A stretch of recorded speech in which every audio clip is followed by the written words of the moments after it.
everybody, and thank you for joining us today for our last webinar of the year. Today, our CEO, Conrad Agramont, is going to be discussing planning, identity, and access management in mergers and acquisitions, or IAM and M&A. This presentation will be recorded and made available on our website and YouTube channel, and will be up by the end of the year. That said, take it away, Conrad. Thanks, Sean. This is a particular topic that I love to go through. It's something we do quite a bit here at Agile IT, and I've been working in the identity space for really dated myself really since around 1999, and some things really haven't changed too much. I think for us, we do a lot of things in cloud, which I'll talk about. But let's first talk about what do we really want to get at the end of all this, and the key pillar, the key component to any type of, I know the scenario here is around mergers and acquisitions. A lot of time this comes from consolidation too. You may have acquired or built in other areas and created different tenants and Active Directory, maybe been doing some things with local Active Directory, maybe you have multiple domains enforced and you're just trying to consolidate it. But some of the things that really make the identity projects special is that it's really easy to overlook. We know that it's important, and so really through this we wanted to talk more about what are the areas that you have to consider. What is it that you should look at and keep? But it's not everything, as you know. But I'm going to try and talk about some of the things that you should think about and some of the pitfalls as we move along.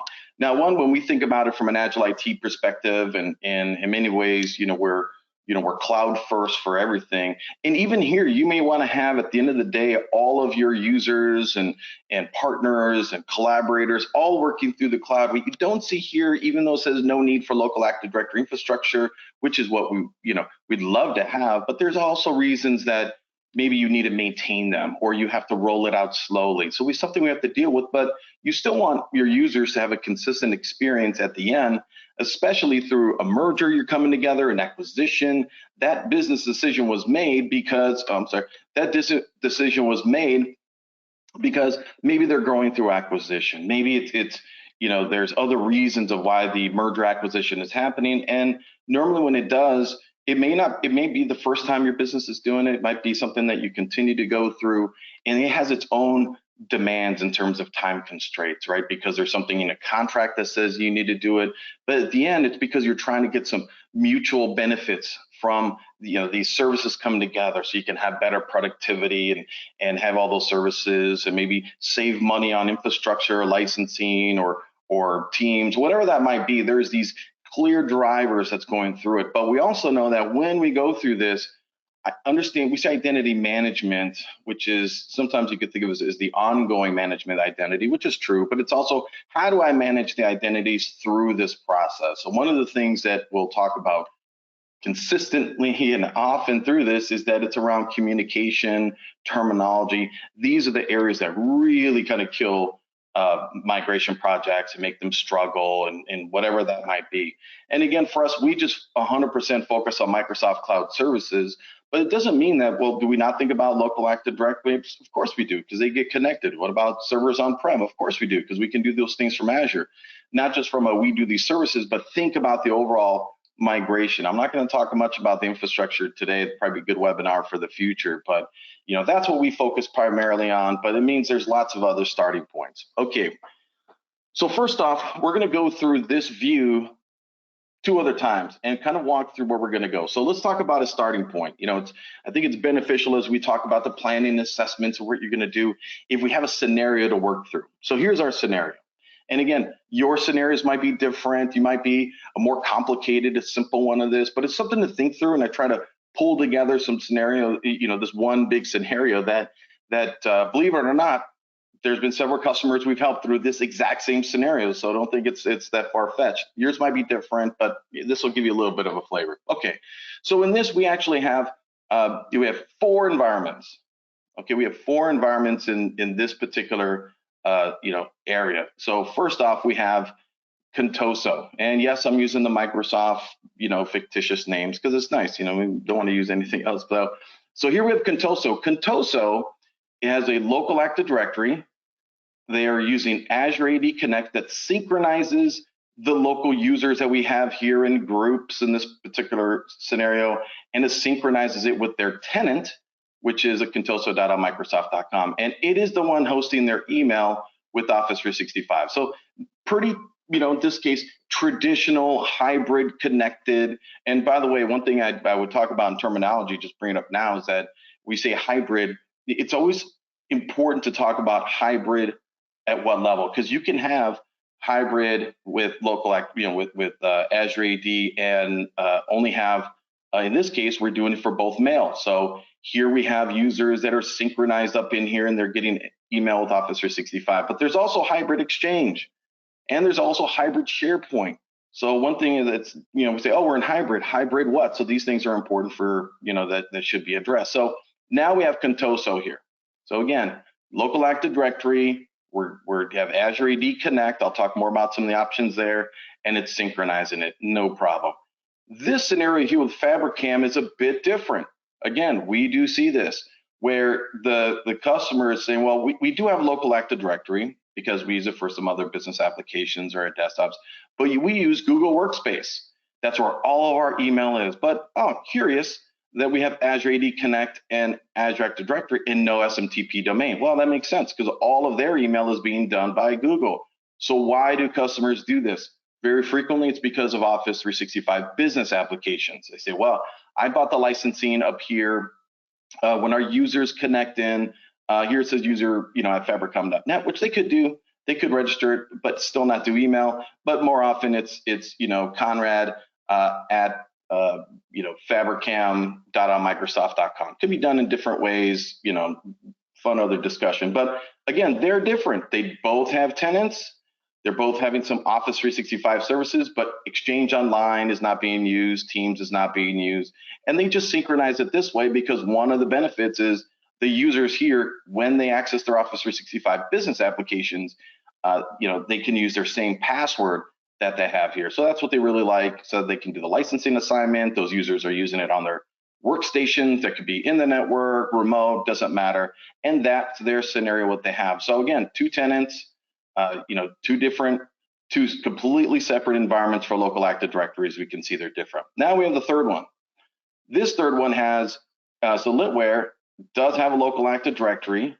They're using Exchange Server. Now, I'm not really delineating if they have it on-prem or they're using another hoster, but let's just say they have an Exchange Server with that they have full capabilities and rights to, and that's what does all of their email. So this one doesn't even have an Office 365 tenant. Totally, a common and what they do. And then the fourth one, here in AdventureWorks.com, they're all cloud only. They have no local Active Directory. They just use Azure Active Directory, Office 365. Their computers directly join into this one. So now you can see we have, 1, 2, 3, 4 distinct environments. Because it's really say, well, there are 4 tenants. Well, there's really 3 tenants, but what's this thing? It doesn't have a tenant, right? And it's also understand when we talk about the tenants, it's really the tenant of Azure Active Directory. So for that, we have 3 tenants, but we really have 4 environments that we have to deal with. Okay, so that's our starting point. And now, now there's been, I'm not going to say let's say Contoso acquired all these companies and said, we acquire these companies at whatever time. And one thing that's often is a company who's going through acquisition may have started the purchasing and the IT and the budgets or whatever just hasn't caught up yet. So, Contoso may have already acquired FabricCam, already have acquired Litware, and they're in the process of acquiring AdventureWorks. And so, the IT team has been trying to go through this, and the business says, we need one space where we are all Contoso.com, but, the emails still need to work when people send something to AdventureWorks. So that's our starting point. So now we have to start thinking about, what do we want to do in our direction? And I'll go into some greater details in these areas. But it's important to understand what's the plan and the direction for our identities. Where are the things that we need to look at? Always looking at security compliance. So if you have a compliant environment, or if you have to meet an industry compliant that also requires an audit, then something to consider in terms of as you bring them together, what do we need to do there? And sometimes if you have these different environments, trying to meet compliance is a struggle because they're disconnected systems.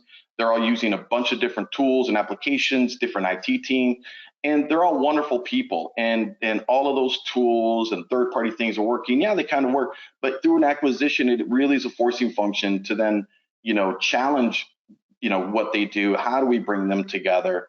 And that's important to understand that from an identity perspective, because now we're going to have different people's logins in their accounts, and some tools may not work there. And so identity should always be the leader, and everything else should follow, because identity is the place that people log into. You keep track, you meet compliance, so that'll be there. Another place that really that hampers the identity migrations or whatever is that it's really the line of business applications. We did another webinar specifically on that to kind of think about those areas and identities and how it impacts that. So I'll leave that webinar to stand on its own. And then understanding, what are your constraints? There are some really key constraints that should always be there, like dates. Is there a contractual obligation? Either because of the migration, sometimes those dates and contractual obligations have to do with your licensing. This licensing is going to be coming up, and then we have to renew it. So sometimes that pushes you to go a little bit further. Your infrastructure, we'll talk about some infrastructure guidance we have here that may need to be done in order to support the things that you need to go to. The applications, how people get access, and user access. So, as we go through this process and think about what we need to think about, understanding the users are important. And one thing that should always be noted through this is that it's important that when you go through your planning, there's going to be two huge groups of people, if you will, who are going to want these specific things. One is the executive staff and the board, and they're going to say, I want this to happen with zero impact. Well, in this particular, and this scenario that we're going through, all of the users are going to get impacted. Well, I would say not all, but for the majority of the users are going to be impacted, especially those going from Google. Well, they're not going to see that application anymore. What are we going to do with the logins? So something's going to have to change. We always want it smooth for them, really what the business and the second population, all the users, right? Our users, they're not technology people. Our users want things simple. Are you understandable? They want all of those things. And we want to try and mitigate the impacts, but we should also not promise that that they're not going to be impacted and it's going to be seamless and smooth and no difference. They might have different user accounts and different application access. So starting from that premise, which many people do, again, it's just really about communicating with them what are some of the changes and why. And some of those things, nothing that Agile IT or you could do about it. It's just the way the Microsoft systems work. It's Microsoft does this. They're complex environments. Anyway, so some of the things when you're going through your planning, one of the key things is terminology. I'm in the next section here, I'll talk a little bit about some kind of key terminology, but it is something, especially when we're talking about 4 environments. Well, you also, that means normally have 4 environments. You have 4 different IT staff or people or whatever. And so communication of what the key terms are in its natural form is extremely important. Login ID doesn't exist. There's nothing you can look through in Azure Active Directory or anything that says login ID. You might see something in a portal maybe, but that's not what it really is. And so we'll talk about some of those terminologies. Mapping your identities across all of your different environments are going to be key, and I'll talk about that a little bit as well. And then just creating your rules and your licensing landscape, like each one of these areas, someone will talk about it in a deeper format. Here are things you have to do to assess it, create a plan, and then stick to that plan. Are there going to be variations or some things that go wrong in a large complex identity environment or a project? There's always going to be something, but you want to keep them small as possible. So if it affected 5 or 10 users out of 5,000, man, you are ahead of the game. But there's going to be things, and some things you can control and other things you can't. So let's talk about terminology. And this isn't the Bible of everything, but it just starts to give you a view of things that we need to consider and start to talk about in the same way. There's many more properties than this, but I wanted to just call out some key ones. So do we call it the login? Well, so display name is something that is in groups and users. If we pull data out of Google Workspace, they have something called display name, pretty universal in what it is. But it's a friendly name, but it is not a binding name. And when we mean binding, it means it's something that is either immutable, something that cannot change, or something that is at least unique that maps to it. So like SAM account names is, if you open up Windows in a kind of traditional thing and you would just put in, like for me, I've just put in Conrad A. Yeah, it's a simple name. Could be J Doe, and I get to log in. But that's the kind of short name. There's like a domain / whatever it might be. And some people have where the display name is Jane Doe, but their login name, their SAM account name is MDXXX 25834. Sounds weird, but it happens.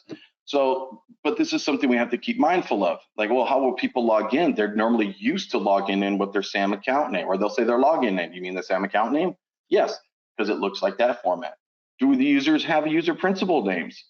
If you're coming from, let's say it was, you're coming from Litware, and they don't have any, or they have a lookalike directory, but they don't have any Exchange Online or anything like that. They may have only just done SAM account names. So we have to populate the user principal name because it's an email style. It doesn't have the same restrictions on the number of characters, and we want to start to get them used to that type of thing. Then we have something called proxy addresses. Now, proxy addresses is very much something in local AD, Azure AD. Really, it's something that's leveraged by Exchange Server, Exchange Online, and it's essentially the collection of the emails. So if you have, JDoe, at contoso.com, but we also had Jane.doe at contoso.com because they had that in email. We also have Jane.Anderson because Jane used to, got married and got a different name, but we still need emails to go. So this one person, their identity of who they are, which is, SAM account name is one, user principal name is another to bind to it, has multiple email addresses for a variety of reasons. But we have to understand that because later on we have to reconcile that, and I'll explain that. Some other ones that are a little bit nerdy, but good to see, like with GUID, which essentially is a global unique identifier. It's pretty standard in different areas. And normally when objects, and so now I'll start talking about objects. User is an object, a group is an object, a device is just an object of a specific type. But all of these things have a GUID. Most of the time, this is used in the directory systems or migrations as a unique identifier that's stamped on that object as soon as it's created so that you can find it and search it and bind to it no matter if you've changed user principal names or proxy. Very important and handy when you do reconciliation, which I'll talk about later on.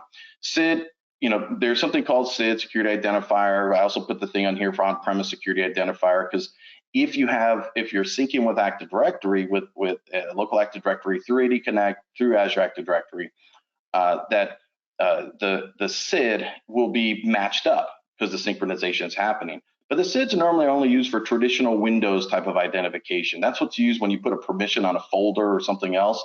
But you'll see the user click on it. Behind the scenes, Windows likes to use SIDs. And this is really important, especially if you do complex things and you're trying to merge directories and there's SID history, a whole lot of other stuff I'm not going to get into. But it's just yet another identifier. So we talk about the permissions for people, the access, the identities. These tend to come together. And lastly, there's no real representation I could show, but it's like a base 64 thing. So it's a mutable ID, or also called an anchor. This is something that's used between Azure AD Connect to essentially create a pointer in the object for Jane that's on-prem and Jane that's in the cloud. So this way it understands like, oh, I provisioned that person again. There's these things called soft matching and hard matching, which I'm not going to get into, but it's just another identifier you have to keep track of, especially when you have multiple of these systems going on. So first off, it's just understanding when you go to talk about identity projects that as a team, if I had 4 organizations coming together, then one of the first things I would do is say, hey, well, what do we all have? And now let's get on the same page of what we call things. The user login, no, SAM account name. Well, when users log in with their identity, which one are you talking about? The user principal name? Oh, yeah, because the SAM account name looks like this, domain/something, and they've never had an email style, and now they have to learn this. So it's it's important to go through that, because then it starts to allow you to have those deeper discussions about the user expectations or whatever. So terminology is critical. I can't tell you how many projects that I've gone through with customers, and then they start, there's inconsistency amongst themselves. So it's like the first starting point is that, and then you can kind of go a little bit further. So let's talk about another scenarios. So naming collisions and rules for remediation. Really, what we're talking about here in this example, we have HR. Pretty simple, and it's something that there's also like sales at something and finance at something, but you'll find more. And this part of the area we have to do some reconciliation. So in this example, we have HR. HR's available in the others. Like, oh, we'll just pull them together, but they're done differently. And what their identity is in each one of these systems. So Contoso has it as a team site. It's Azure Active Directory. Fabricam has it as a shared mailbox. So, in Google, they created a mailbox and different people have access to it. Litware has a distribution group where it just spreads it out. The origination, so we're talking about identity, origination here is that where did that identity or the mapping get created first? So let's say in like Litware, it started in local Active Directory. Contoso, because they have an on-prem Active Directory, they could have created the account, or at that point it's Microsoft Teams, but you could have created an account locally, it gets synced up, and that's where it goes. Here in AdventureWorks, it's not even a group, it's a user. Do people do this? Yes, they do. And then why would they do it that way? Because instead of like at Fabricam, where they created it as a distinctly shared mailbox that people have access to it, right? And it says its own thing. This was the Microsoft 365 world. You also don't have to pay for that license for it because you can have a shared mailbox. If it's a user, same thing. You can create a user and people have access to that user's mailbox. Well, what's the difference there? If you do an Office 365, well, because it's a user, it has a user license. And they might have done that for whatever reason, because of a line of business application, who knows? But now you have to start to understand, how do I reconcile this? Because if they're gonna come together, I need to start creating rules around how we remediate. There's always gonna be one-offs that okay, we'll just do this and this and this. But if I was gonna do this for tens, hundreds, thousands of identities and groups, well, one, I have to have a complete mapping of all of the different identities, not just what's in the mail attribute, but also proxy addresses. And then the way Google does it a little bit different, so you have to convert those so you can get a one full landscape and identify where there's conflict, and then start to create rules. So this is part of the automation stuff that we have to create rules of how you handle that. And you want to be able to reconcile that, view that, even before you even start a migration, before you even start to do things, and then you need to keep up to date with it. So just this one scenario, you can already see that there's decisions that have to be made. And sometimes it's, well, we're not going to, should we migrate some of that data? Well, if I'm moving it into Contoso, because we said that's the identity owner, winner, however we want to say it. Well, the Fabricam has some data, so we could migrate it. What about merging the members? Because there's people who are members that have access to the shared group. Do we migrate those in? This distribution group, it's clear that what people get distributed, should we add those as members? Yes, let's do that. The user, who has access to the user one, we should do that. Should we merge owners? So for owners in both Google and Teams and universal groups and whatever, right?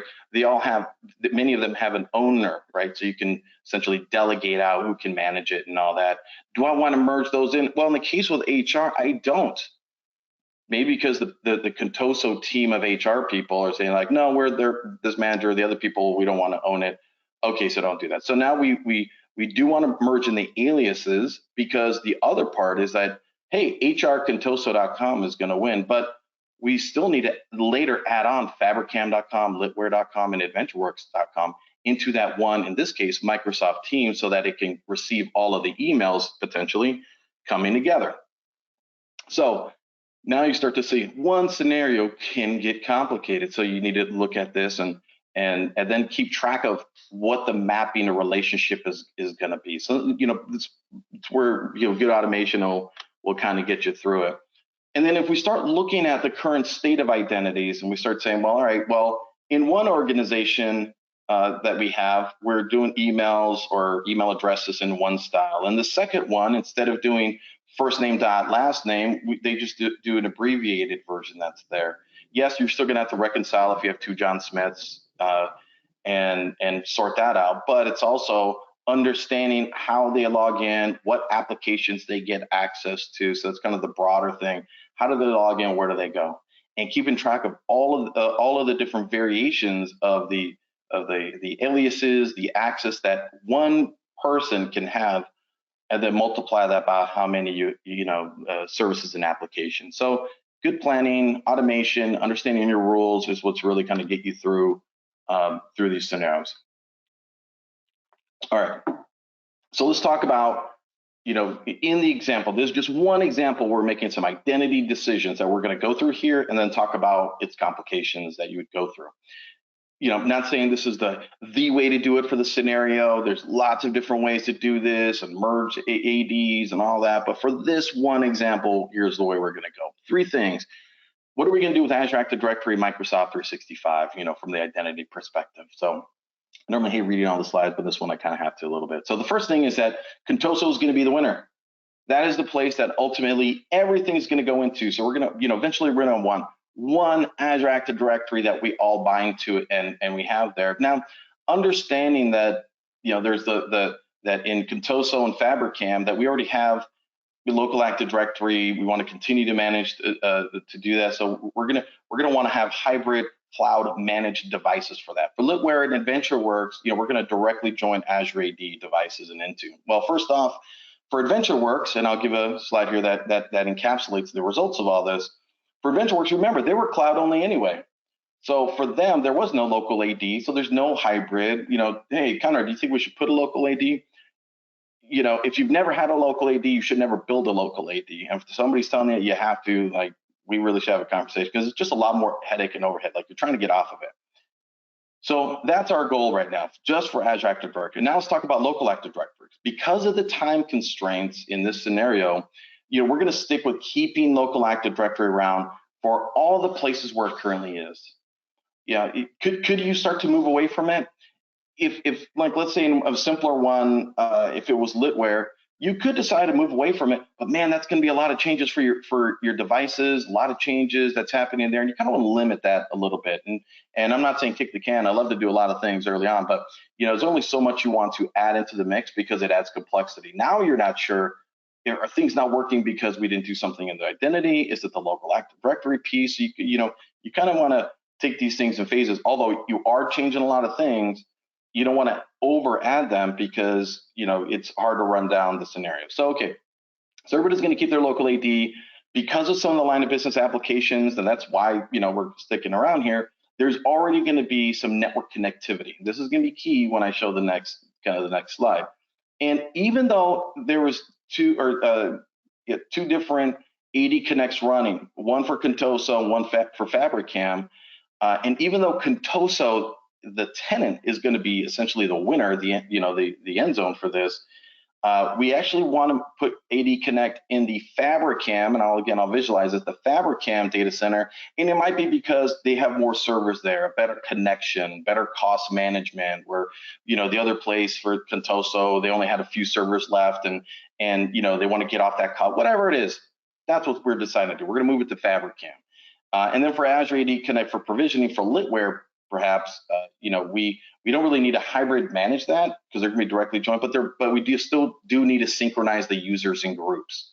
So, and then lastly, again, these are just decisions we're making in this one scenario, is that Contoso really is going to be the place where all of our emails in the organization and cloud sharing is going to be. All right. So what does this look like? So all the things that we just talked about, let's say now it's implemented. Okay. So now you can see here, as in the midway point, because there's still kind of this other thing here, is that we want to now have local Active Directory still in all three locations. So they're still there supporting line of business applications. AD Connect, that's here. Now this is a place where sometimes it gets complicated. There's some things that aren't supported. You can try and hack, but it's not really the best way. But remember, I said that there's a connectivity. For those of you that have been doing local Active Directory for a long time, your first view is, hey, there's a trust. You could create a trust, and that can open up other complications, because when you create trust, and whether it's a one-way trust or two ways trust, Now you have to deal with other kind of local Active Directory rules in terms of what objects. Like, hey, we all want to be Contoso up here. Well, I can't be Contoso here and then have it 2 AD connects, because it's going to, one, it only likes to have 1 AD connect in the environment, even though you have multiple agents. But now you have like even more competing names. So for this decision, remember I said that there's network connectivity. You can actually have AD connect on, on one server all the way for availability. You can create multiple agents, but effectively it's one. It's here, it's on this domain, it's logged in here to this domain. So I have a Windows server that's connected to this Fabricam domain. I have a Azure AD Connect, and that's wired up, to where I already had Contoso. But because of this network connectivity, this Azure AD Connect, the same instance, not different instances, the same install on the server, you can put in the identity credentials so that it knows how to go here and perform its business. So if you have so that's why we said network connectivity is good here. I don't have to hassle with 4, so they can still stay separate. And from this perspective, I can get everything I need, which includes this one Azure AD Connect can also work together to do the hybrid. So, but what about the Fabricam one here? It can go up, but what if I want Contoso that's owned over here in Azure AD Connect, even though it remembers this is Contoso and it has those properties, and this AD Connect can handle the Fabricam.net and the Contoso.net together. You can have it where you create a custom rule in here. So it goes, oh, all the people coming from Fabricam.net, yeah, that's cool. I'm going to stamp and change your UPN or whatever it is so that it can be Contoso.com, so that it's there from the start. Not say it's the only way, but it's one way you can do it. And then lastly, the Azure AD Connect provisioning. Now, this is essentially like Azure AD Connect, but it plays by different rules. There's some limitation what it has. One of the nice thing about this is where you can have really only one Azure AD Connect in this environment going to a tenant, that it can support. I can have multiple Azure AD Connect provisioning services for other tenants that I may want to bring in. One of the biggest bummers that you get out of this is that it will synchronize users, it will synchronize groups. I think contacts too. Don't quote me on that one, although I'm being recorded. But it will not do devices. It will not do devices. It will not do devices. So that's why we said from these two things, these two environments. So this one local AD that we're syncing over our users in groups, but we're not doing hybrid manage. We're going to directly manage those things. And I'll talk about the headaches there. And the same thing with this. It'll be directly joined. But in this midway, that's a midway point, because this tenant's still off in its own. I've not yet completed bringing all of these people in, which is a way that you may want to break it down. Could this one go first and the other ones? Well, that's up to the project planning and complexity. It depends what you want to go do. But, just from a local Active Directory perspective, we still have all of our local ADs. We still have, we're synchronizing the way that we understand that it's going to synchronize and work with the system. That's one thing I tell you. Do things in your identity projects and your settings that naturally works with it. It's a big thing. It naturally works with it, which means I'm not going to say, well, if I can hack this one thing that's not supported, make this work, I can make it work. Well, there may be an update that's going to break it. You may have a different IT person or a different partner that comes in and doesn't understand it and breaks it. So you want to work with naturally there with it. And again, try not to go outside of that, because it's not going to be easy to manage, even if you're trying to believe that you're improving the scenarios and the lives of users and the board, like I talked about earlier on, because it will bite you, and it will cause bigger frustrations downstream. Okay, let's talk about some key considerations and challenges that you may go through. First off, when you already know you're going to go through this, like you're going to go through this, whether you've reached out to Agile IT or some other partner, or what, it doesn't matter. Once you're like, we're going to go through this, get your licensing people. It's the one thing that really hurts people when they do it later. Well, we want to figure out a whole plan. It doesn't matter what your plan is. If you know that these licenses are going to consolidate from one tenant or another and go to the other one, the earlier you can get them on board, the better. Because sometimes there's some contractual things you have to do. Sometimes you can't get everybody on the phone, and it takes time to schedule it. What really matters is, what do you have licensed in one tenant that's going to go over to the other? Can we support it that way? If we do the migration on this date, when do we pull the licenses from the other? How long until it expires? Because we don't want to pay twice. So the earlier you can do it. Now, the EA and the Microsoft CSP, where they go through a partner like Agile IT or somebody else, it seems like it's saying the same things, but they're different problems. Okay, because when you're dealing with the EA side, it's not only dealing with your LAR of whoever that might be and Microsoft, but Microsoft has to pull in their support people on the back end to understand the timing and when it's going to happen. So you have them worrying about their Microsoft things. On the Microsoft CSP side, they don't really get involved in those areas for the most part. Now you're dealing with what the partners can do with one another. Can I move those things to another tenant? Is there something with, because of the new way that Microsoft 365 pricing with Azure Plan, or not Azure Plan, that's lose my train of thought on it, but that it's going to hold us back. So getting that figured out early, including your own internal teams that's handling the license. You got to find them, where the contracts are. It's a whole different thread, but it is important. So as soon as you know you're going to do it, get that started.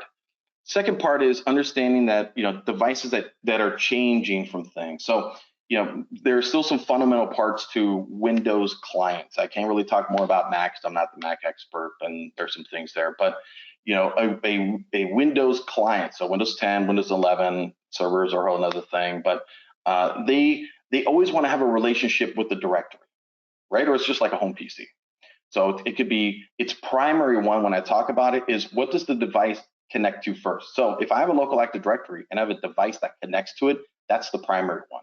If then you create a relationship because of hybrid join or registered, where that same computer that's connected to local Active Directory also has a relationship with Azure Active Directory, well, that's kind of its secondary one. It's not common terminology. It's just one way that I like to think about it. What directory does it first have relationship with? If it's hybrid join, through local Active Directory, that's it. Something important to know. What other devices are directly joined to Azure Active Directory? Now, there's a place where hybrid devices have a little bit of an edge, but let's not have it pat itself on the back, because if you're going to change between tenants, yes, there's work to do on the device, but you don't have to change its primary directory. You don't have to you don't have to do anything with the profiles. If you have a device that is primarily Azure Active Directory bound, right, doesn't really care about local Active Directory, doesn't have an account with local Active Directory, the workstation, and it goes against Azure Active Directory, and now you want to change it, that one's going to be a little bit more difficult. That one goes into the same pot as a device that is connected with local Active Directory, and now we no longer want it to be its primary. We want it to be with Azure Active Directory. Both have the same problem. It has to leave its primary directory and join another one. And so what that means is there's going to be a little bit of work to do in terms of making sure that when it leaves, now it's just a workstation. Somebody has to log into it as a local admin and join the new tenant, and now it joins up. And hey, where's all my profiles? I got to get my profiles. Place where you can use partners like LapLink, you can help with the profile side. So the decisions we make and some of the challenges, yes, there's going to be some manual things you can test and process. At the end of the day, you're not going to do it. Hey, what if I just don't care about that? They're already all their stuff's in OneDrive, and we do everything in Teams. And couldn't I just reset that device, and then when a person comes on, they log into the new one? You are the most lucky person in these projects. You're doing it great. I love it. Yes, you can absolutely do those things.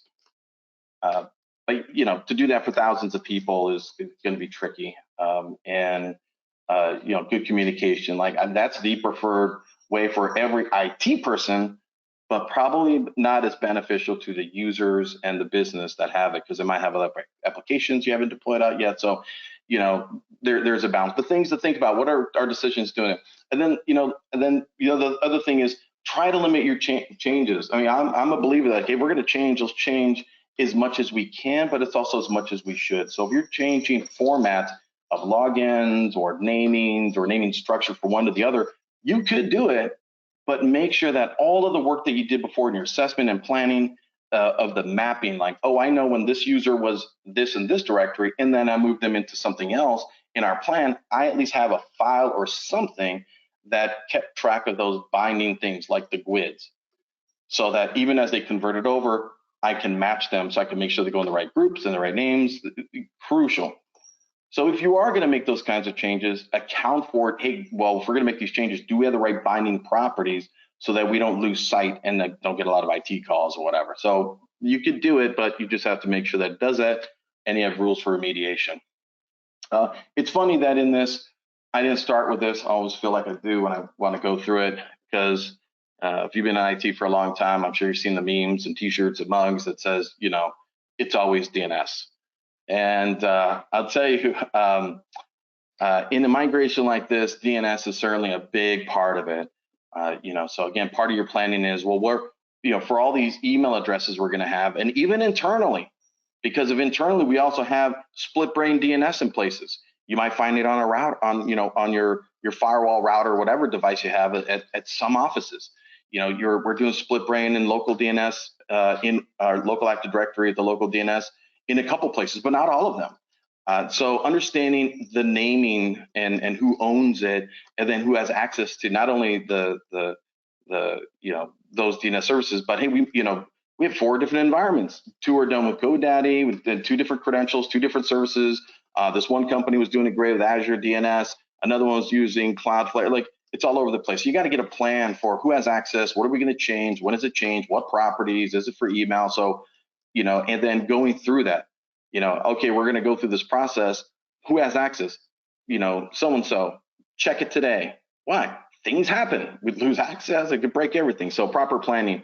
Again, I talk about making sure that especially in a complex one, there's going to be time that there's going to be an outage, because one of the things to note is that in Azure Active Directory, we talk about the custom domains, and the custom domain is essentially saying, hey, this tenant owns contoso.com. And if I wanted to give it to another tenant, well, I guess an example we have, it's really the other way. FabricCam's now going to be owned by the other tenant. The one that's going to own it in the future, like a Contoso tenant, can't receive it until the other one lets it go. And you can't let it go until you remove all of the places where it has fabricam.com for users, groups, applications. Like, it's everywhere. You have to clean it out. So as soon as you do, now there's nowhere in the Azure Active Directory world that knows that name, which means everybody sends an email to it that Exchange Online used to listen to it, it's going to get bounced back. So you got to think about the strategies of how to buffer it and time it and do all those sorts of things for email migration. I'm not talking about email migrations, but this is an important one. So there will be some outages, changing of devices, migrate some data might not. So we talk about service availability. It's not because it's going to be out because it's broken. It's out because we're changing. So communicating that early, often, with your users, with your executive team, and explaining the different types of outages you're going to have. It's not, sometimes you can do it all in one short period of time. Sometimes it's in phases. Here you have a lot of them. And then documentation.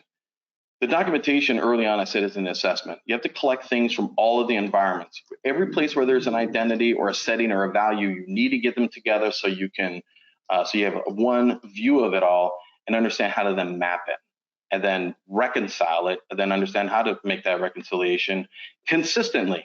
Because when you go through the planning, some migrations will, you're going to do planning, you're going to test, you're going to make some things, and that could take several months. And then implementing it can take more months. So you have to really make sure that you can pull the same things, assess the same things, go through the same rules that should be automated. So we understand, when it's, the surviving tenant, the owner, in this case, Contoso, is the place where if there's HR, that's where it's going to live. And we have rules, either some that are manual, custom rules for specific item types, or general rules, because that's how it's going to work. Because there could be a group that, let's say, distribution list that does not even exist in Contoso, right? We call it Windows Labs. And there's, for some reason, Windows Labs in these 2 locations.